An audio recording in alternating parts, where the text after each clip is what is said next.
Hello, everyone. Sad Sangat Astrology here, and I'm back. This time, I'm starting a series on the USA Pluto return. There is a lot to analyze to describe this process, so I decided to do a series instead of just one video. And this is part one, and I will start with by the beginning, right? And explain what a Pluto return is and what does it mean, and when it will happen. What does it mean? And some historical information as well. So if you like the kind of videos that I make, and if you feel so inclined, you can make a donation to support my work. And I also post daily in Instagram, MeWe, Tumblr, Facebook. I have a blog. It's called Satsangat Astrology, blogspot.com.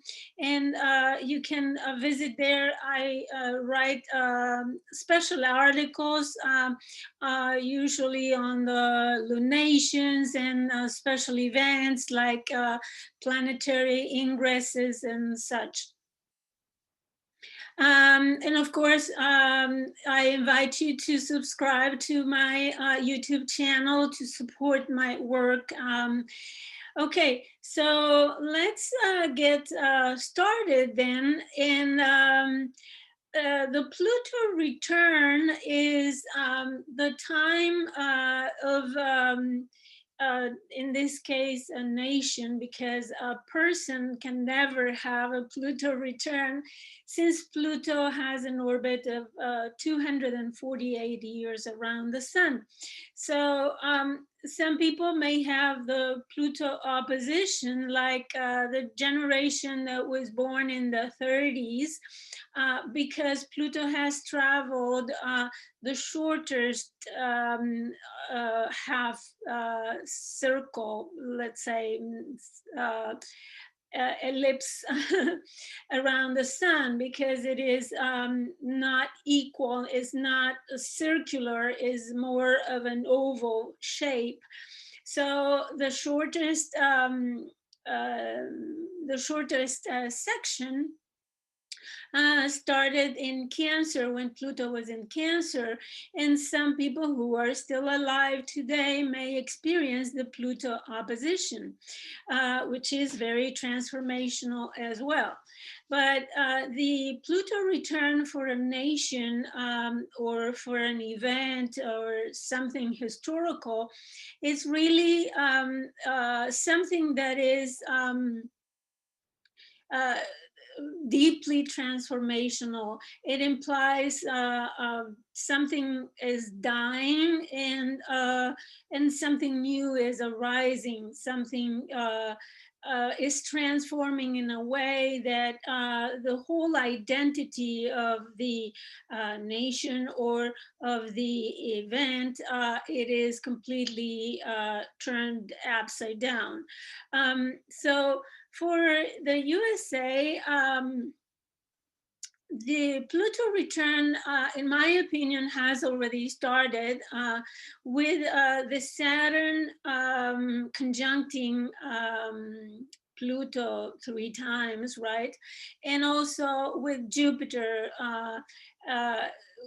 who had conjuncted the natal USA Pluto 2 times.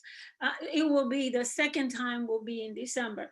But the actual Pluto return will start very timidly on April 28th, 2021, when Pluto stations retrograde at 26 degrees 48 minutes, which is just a few minutes shy of the 2733, where the natal Pluto is located. So at that mark, Pluto will be direct on February 3rd, 2022, and retrograde on June 22nd, 2022, and then direct on December 10th, 2022. So we can consider 2022 the actual transformational year for the United States of America. So let's go deeper on the very start of this process, which is already foreshadowing what is coming, right? In fact, the Pluto return may have actually started once Pluto entered Capricorn in 2008. But of course, it has been increasing in intensity up to now. And I think 2020 had a very peak of intensity. I think everybody agrees on that. Why is because Pluto has been transiting the second house, which is the house of the economy, financial security, and the own resources of the country, the way that they use the resources in order to survive. On January 12, we had Saturn-Pluto conjunction at almost 23 degrees, which is just 4 degrees away from the return. So that is kind of let's say the entrance of the channel where we will meet in the living room, right? Which is the living room will be the exact conjunction, and the front door entrance will be 2020, I guess. So we have some distance to travel, but here it is. Then we had the Jupiter-Pluto conjunctions that happened 3 times during 2020. It was April 5th, June 30th, November 12th. And Saturn conjunct Pluto, the natal Pluto, at 2733 on the USA chart. And that happened in February 24th, August 5th, November 21st. And I'm going to talk in detail more about this. Then we had a transit Aries square transit Pluto between 23rd and 24th degree of Capricorn. And that happened also 3 times this year, January 26th, June 14th, and December 10th. And this has been the marker of the uprisings and the protests, the violent protests, and events that also had trigger the protests and uprisings and riots sometimes. So mark December 10th on the calendar. That will also be December 8th will also be the time when Jupiter will conjunct the natal USA Pluto. So between the 8th and the 10th, it will be very hot in politics and also the antagonism that is going on, and the exacerbation of the polarity, right? The clashes. Aries is in Aries, which is the demands for independence, autonomy against the governmental institutions that seek to block those sectors of society. So December 21st, then it will be the conjunction of Jupiter and Saturn at 0° Aquarius, and that is on the USA third house. And for this report, I'm using whole sign houses and in their dispositors and everything. So I base my reports, generally speaking, on whole sign houses. I think that is very effective, and it shows very clearly the meaning and the significations of everything in the chart.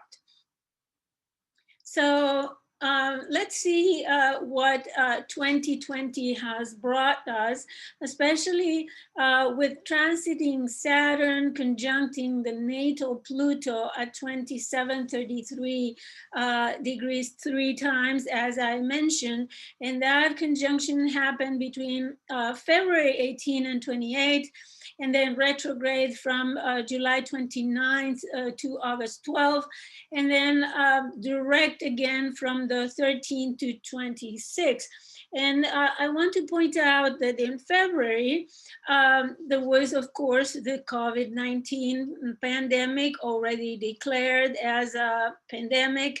And what happens is that it already represented a threat to the nation. However, the government or administration, however you'd like to call it, started contradicting the scientific experts, the science and the evidence, and knowingly downplaying the possible spread of the virus. And I think that was one of the crucial issues. I mean, the pandemic obviously has represented a huge challenge for the country, right? Because it really, in my opinion, it depends how the high authorities of the country face this challenge is the consequences on the people, on the economy, on the health, on healthcare, and so many sectors of society that are affected.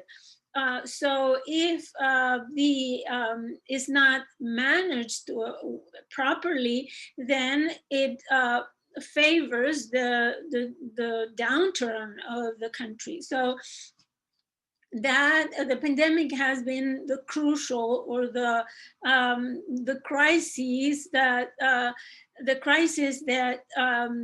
has triggered this transformational process of the Pluto return. And I think many of you will agree on that.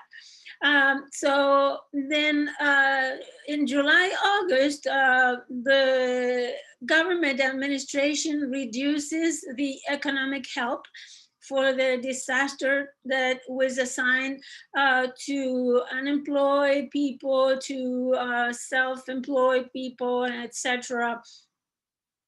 They had given $600 before for a month or so, and then in the $1,200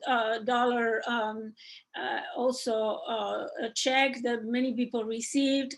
And then it was set to $300 instead, bi-weekly. So there was a discredit of healthcare, and there was talk about misrepresentation of numbers, etc. Whereas the healthcare professionals and scientists were talking about the seriousness of the pandemic. Epidemiologists and scientific experts were voicing their concern, but the administration was saying, we're dismissing that. So that there was also talk about threats on the US elections, and also attempts to undermine the USA Postal Service, attempts to voter suppression, the battle of the mask wearing, yes mask, no masks. So USA also in at that time withdraws troops from Germany, and there was a debate on different and alternative COVID-19 cures. There was the hydrochloroquine and other substances that were on the table for exploration, and there was a debate about that. Then there was also federal troops intervening in Portland, and the consequences of that. And there was also the population questioning the police authority. It was a time when there was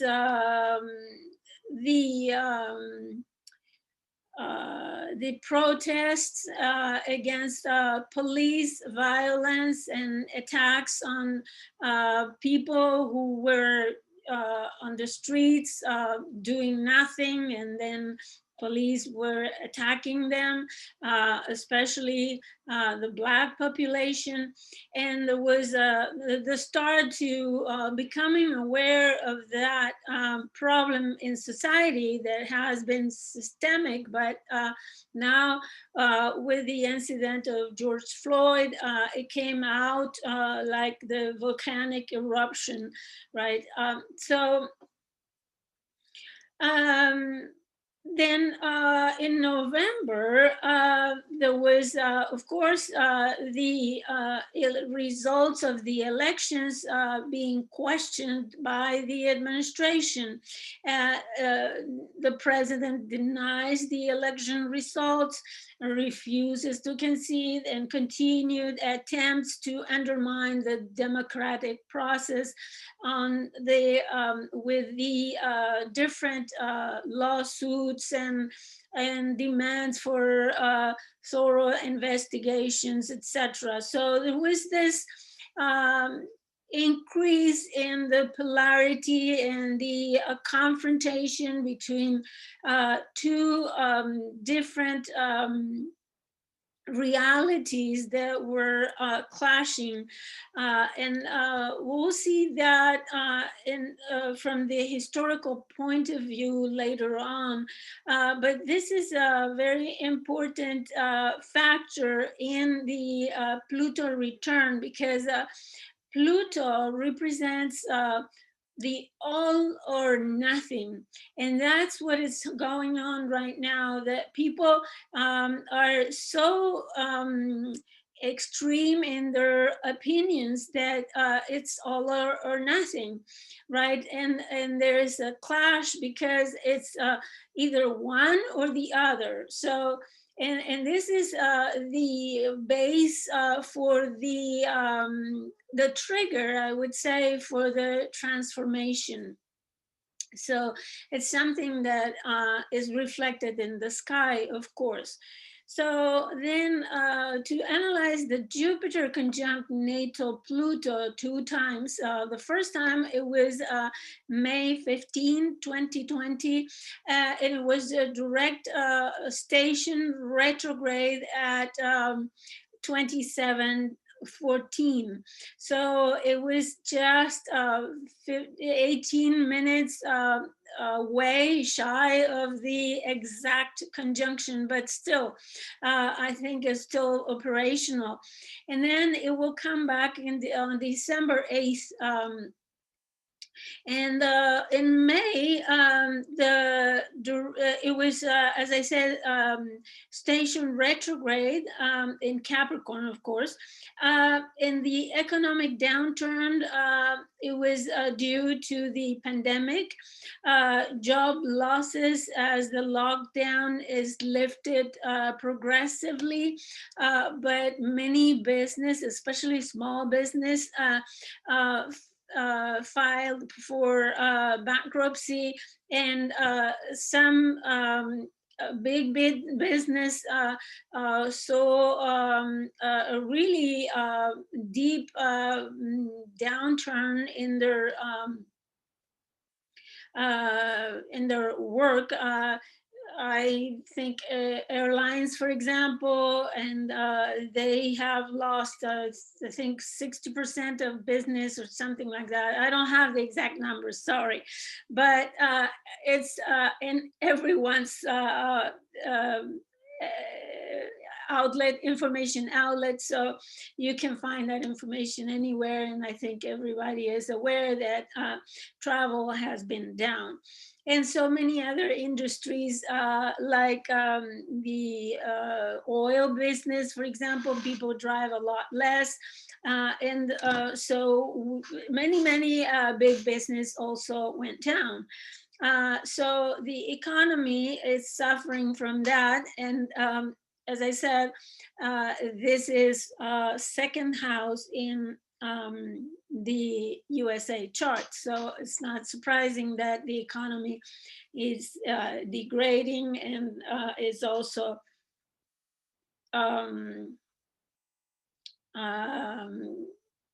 to the edge of collapse, right? So we'll see what happens on December 8th when Jupiter reaches Pluto, the natal USA Pluto. Now I would like to talk about the eclipse on today, November 30th. I wrote about it in my daily posts, but I will do a reminder. I'm not going to talk today about the Sagittarius new moon or solar eclipse. That will make it too long, so I will do another video, part 2, about that. But this is the lunar eclipse on November 30th. As you see, we have 8 points of cardinal energy, and the fixed energy is minimal, and there's a lot also of mutable. So we can expect changes from this eclipse. So let me share what my thoughts are.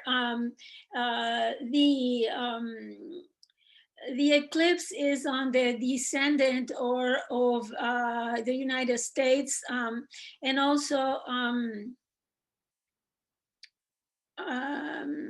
let me see. No. I thought I had the.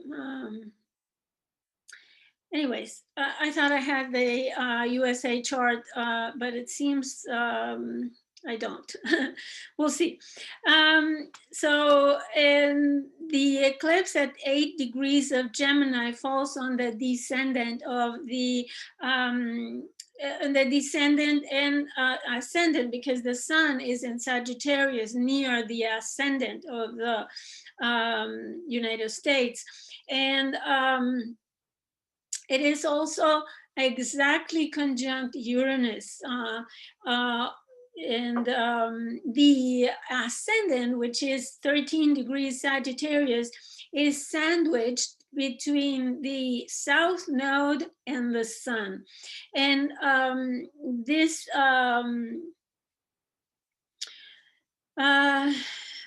the sun also at the sun and the moon square series, which is the natal series in Pisces of the USA chart. So how this eclipse will affect the United States. As the full moon falls exactly on Uranus on the 7th house of the Sibley chart. And remember, I use whole sign system, whole sign house system. This eclipse brings sudden and unexpected turns of events coming from outside, erratic behavior of partners or opponents to the country. We have seen Israel being pointed and being accused of the assassination of a nuclear scientist in Iran. So, and Israel is a partner of the United States. So we really don't know what happened, but that person was assassinated. And Iran was saying that they were vindicate that assassination. So we see those already happened even a few days before the eclipse.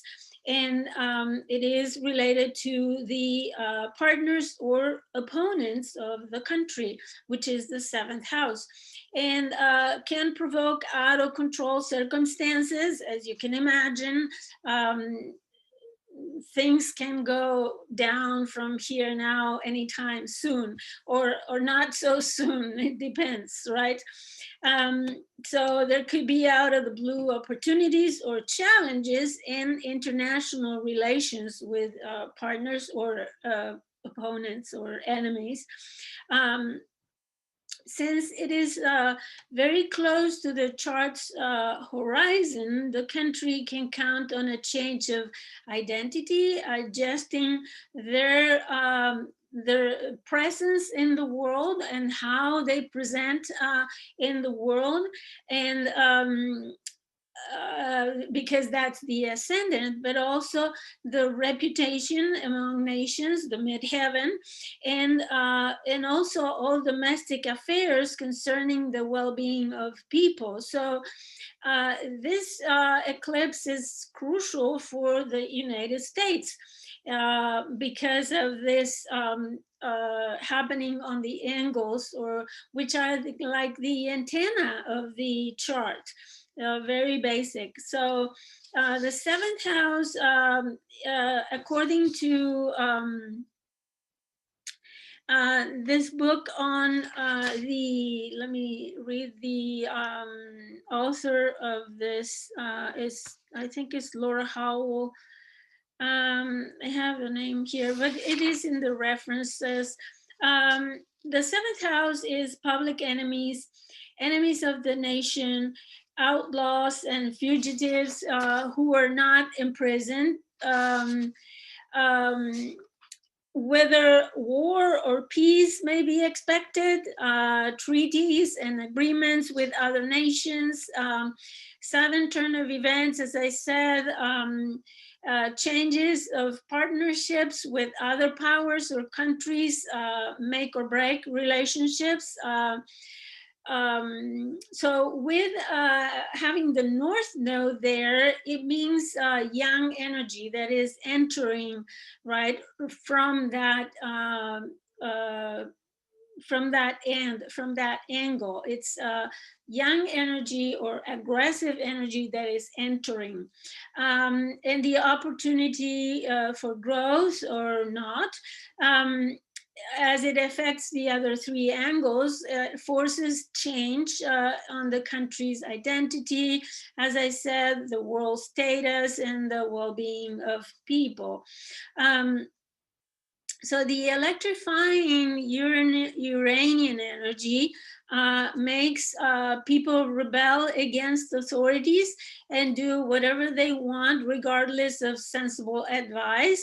Therefore, there is potential for riots, uprisings. A break from the past and from rules can cause great disruptions. On the other hand, it could bring a sense of liberation and a fresh breeze of hopes and wishes for the future.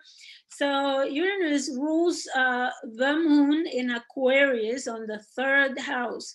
So activated with the eclipse, Uranus makes people, represented by the moon, erratic, excited, electrified by the need for freedom. And there could be excitement in the air, which has been shown for this Thanksgiving holiday, in the fact that so many people have traveled domestically. Third house is short trips, right? And domestic travel, and to join family members. So others have chosen also internet meets in Uranus, which represents in Aquarius, which represents the internet, and that have chosen that as the meeting place option. So, however, these energies are very unstable. Here today, gone tomorrow. The freedom itch is of today may be gone as soon as it came. The third house also relates to communications and the information people receive. Then we can have jaw-dropping news that no one even imagined before. And I think that event of the Iranian scientific assassination was surprising. I mean, it was kind of out of the blue. Um, I read that other scientists have already been assassinated, and previously about 4 or 5 personalities in from Iran. So it's not new. The news is that it was sudden, unexpected. So communication devices may fail as well. So make sure that you save your work often and that you keep your devices in good shape. I already had a crash a couple of days ago, so I hope everything goes well today. So I already, these incidents intensify as we approach the exact eclipse day, which is today. It happened here in the east of the country, happened at 3:29 a.m. As it is on the chart, as you can see. So remember that the window of in range of the eclipse's influence already started with the previous new moon, right? The new moon in Scorpio. And they have an effect of 2 or 3 years. We are still seeing the effects of the 2017 solar eclipse in the summer up until now. I think that was instrumental also in the transformation of this country. And each eclipse has an overlapping effect together with other eclipses that were previous eclipses or future eclipses. So the third house, Uranus rules the moon, then Uranus signifies rebellion, uprising, riots, liberation, but also discoveries and astonishing findings. And the North Node amplifies the ambition to find new information. For example, we heard about the vaccines that are ready, and that is a scientific innovation. So there is much ambition about finding new cures or also other scientific findings and innovations. So third house is skills as well. So we're looking for new innovative skills that can be used. For example, robotics, right, that are now used, for example, to disinfect hospitals and places where people can be contaminated. So it also, the third house is the press and all means of disseminating news and information, such as magazines, emails, publications, literature, periodicals, or television. So it also is the transportation system and all means of inland transit, locomotion, or communication, such as railways, roads, bridges, river traffic, cars, underground networks, etc. The education system as well, the primary education, basic learning, although where this affects children, it's also represented by the fifth house. So it's also the house, the third house is also the public opinions and issues concerning freedom of speech in international and common languages. So it also rules neighboring countries and documents that relate to international agreements, documents or treaties. So the sun opposes from an exact T-square with the asteroid series in the fourth house of Pisces, where on the USA chart. So their series correlates to food distribution and people's nurturance and care, including healthcare because of Pisces. And it may mean that the country will suffer disruptions in the food chain of distribution, or that unexpected natural catastrophe or bizarre events affect people's access to food. Since Ceres in Pisces correlates to healthcare service as well, people's, the moon, right, erratic or rebellious behavior can cause the healthcare system to collapse. So the Uranus conjunction here is really crucial for this eclipse. So having eclipses, as I said, fall on the horizon is a serious matter, not only for individuals, but for nations as well. So make use of good discernment and sensibility in order to navigate the times. So now I will give historical perspective on the Pluto return. Of course, most current nations, right, modern nations in the world, have not gotten the Pluto return yet, because many nations have been formed, they are younger than 248 years. So what I found and found very relatable to the USA Pluto return was an event in England, and I think it's very it can be correlated for a couple of reasons. One of them is that the culture is similar. Of course, the United States was originated from people coming from England, first of all, and most of all. And second of all, this is an example of polarity and antagonism between two sectors of society.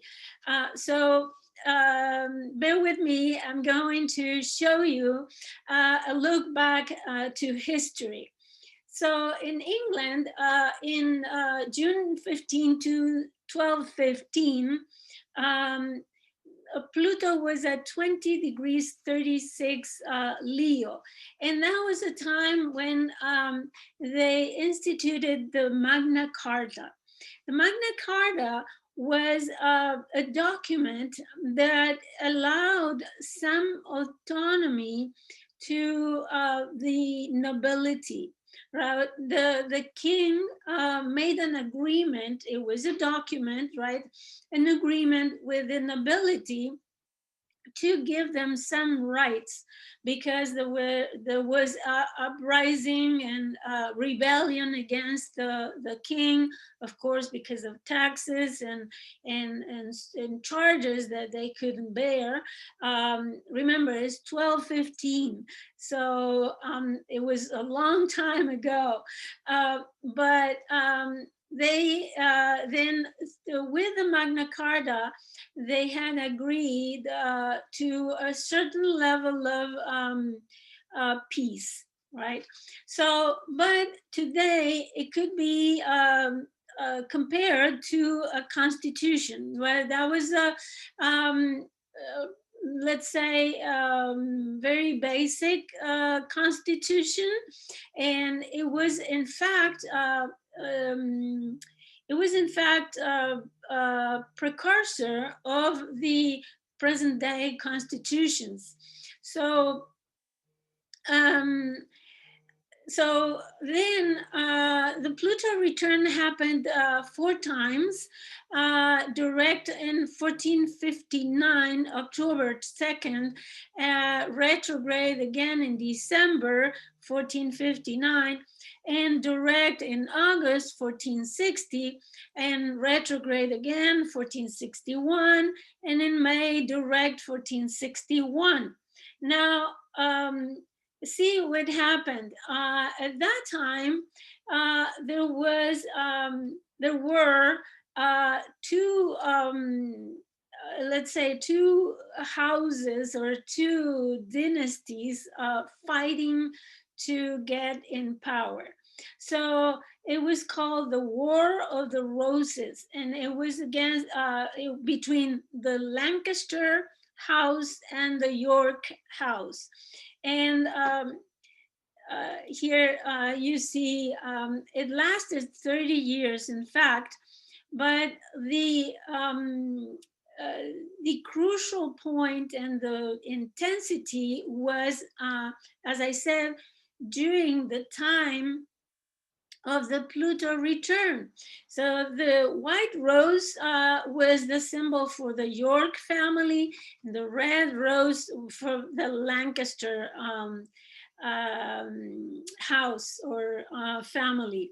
And it reminded me of Alice in Wonderland, where you see the queen, you know, with the white roses and the red roses. So it lingered through history, right? The tradition. So let's go back to those dates, because I'm going to read a summary of what happened during the Pluto return for England. So as I said, the War of the Roses lasted between 1455 and 1485. And it was a series of dynastic civil wars whose violence and civil strife preceded the strong government of the Tudors. Fought between the houses of Lancaster and York for the English throne. The wars were named by many afterwards from the supposed badges of the contending parties. I mean, this was not the name of the war at that time, but it got the name later. The white rose of the York and the red rose of the Lancaster. So a new phase of the Civil War began in 1459. And this is from a combination of Britannica and history.com online. So it is just a summary, very brief, that I'm going to share with you. So in 1459, York rebelled for the last time, and the Yorkists were successful at Blore Heath, a battle, September 23rd, 1459. So look at the date, how close it was from the exact Pluto conjunction, the first Pluto conjunction. And we need to point out that the first hit is associated with how the result will come. And this is very interesting because they finally won the war. And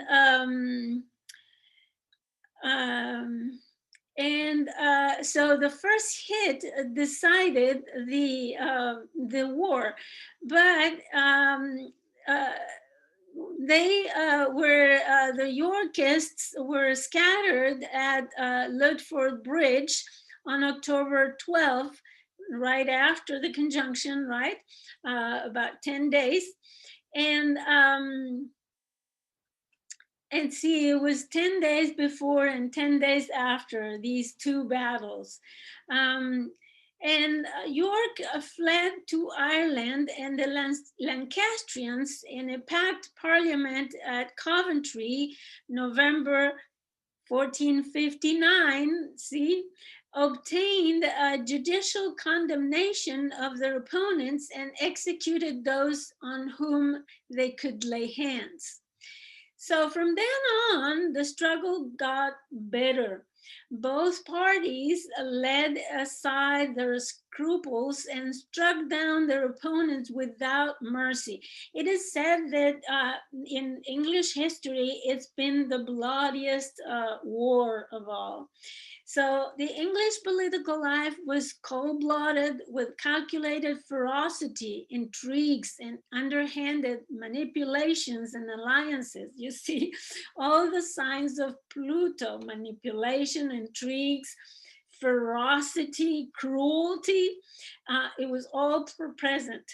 I think that this mood was due, I think personally, that the moon was due most probably to the fact that they were under a 20-year period of Jupiter Saturn conjunction in Scorpio as well, ruled by Pluto. See, so, and very emotional, very deep and raw emotions, right? And almost taboo kind of things. There were, as I said, it was bloody, it was terrible. In France, Yorkists regrouped their forces and returned to England in June 1460. See, the conjunction direct, Pluto direct, was in August 1st. So York decisively defeating the Lancastrian forces at Northampton in July 10th, right? July 10th, just 20 days before the conjunction. York tried to claim the throne, but settled for the right to succeed upon the death of Henry. That effectively disinherited Henry's son, Prince Edward, and caused Queen Margaret to continue her opposition. Gathering forces in northern England, the Lancastrians surprised and killed York at Wakefield in December. And then marched south toward London, defeating Yorkist forces on the way at the Second Battle of St. Albans. That was February 17th, 1461. See, the conjunction with Pluto retrograde was 21st of March. Meanwhile, York's eldest son and heir, Edward, had defeated Lancastrian force at Mortimer's Cross, February 2nd, again, 1461.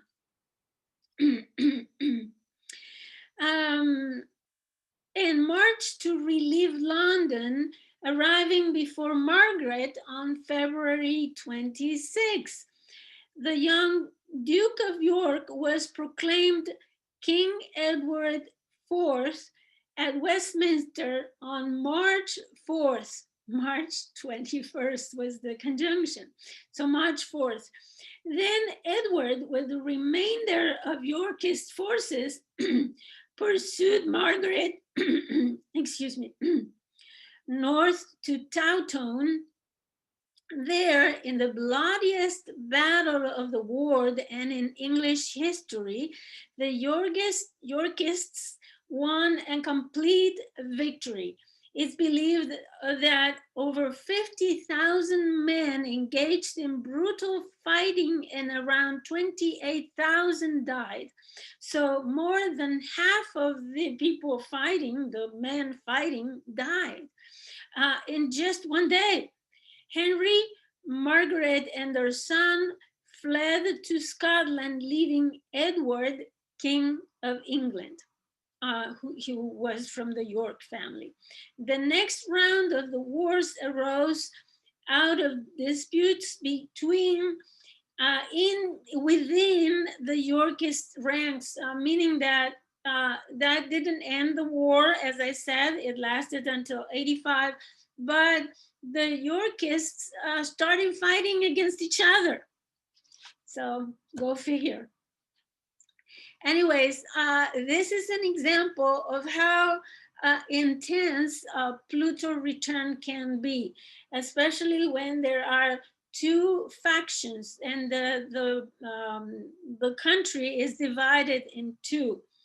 So I don't want to scare people, but we need to, I think, tone down the confrontations and the antagonism, because it could get ugly in a couple of years, uglier in a couple of years.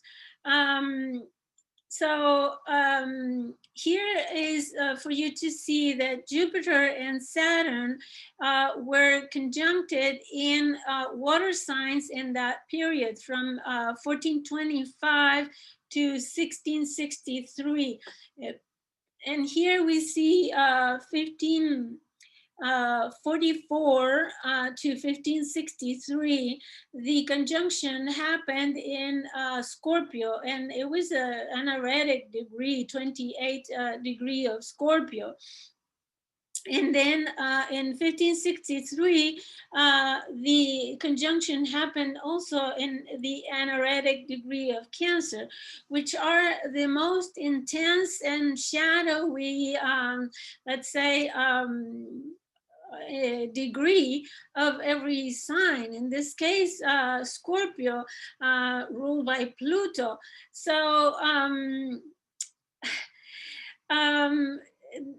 the difference between the then and now is the Jupiter Saturn conjunctions are now in air signs. So the battles may not be face to face or too emotional, but it could be through information, information battles, right? The battle of who is saying the truth and who is not. The battles could happen online and through the information outlets. Also, the artificial intelligence can be used in order to do these fights.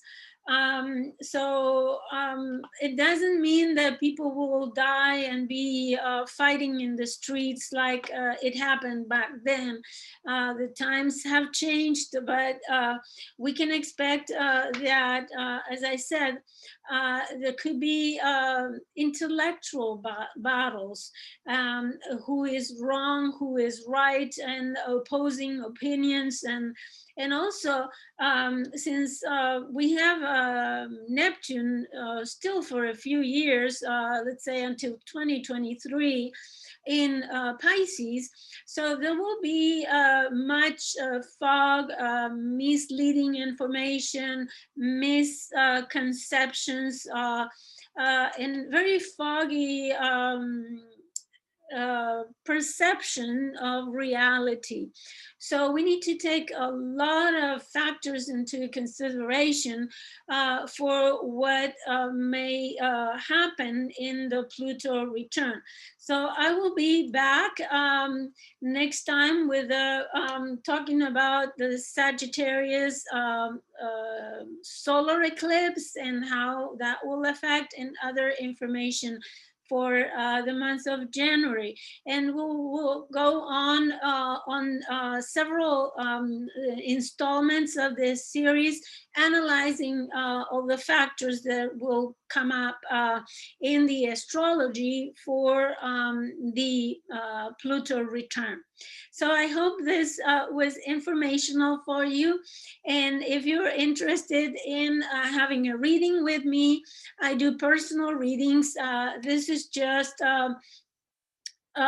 promotional, I said, for my techniques of analyzing the chart, and how I base my interpretations also within the context of the person's life. I don't only take the symbolic information of the chart, but I put it in the context of the real life of the person. Well, if you're interested, please order a reading with me. I also receive donations to support this free work. And if you would like to follow me, I am on Tumblr, Daily, MeWe, Instagram, and Facebook. And as I said, you may find good information in my blog as well, satsangatastrology.blogspot.com. So for now, see you next time. And that's all for now. Thank you for watching, and thank you for your attention and subscribing and liking the video. And I wish you the best for this lunar eclipse today. So bye-bye.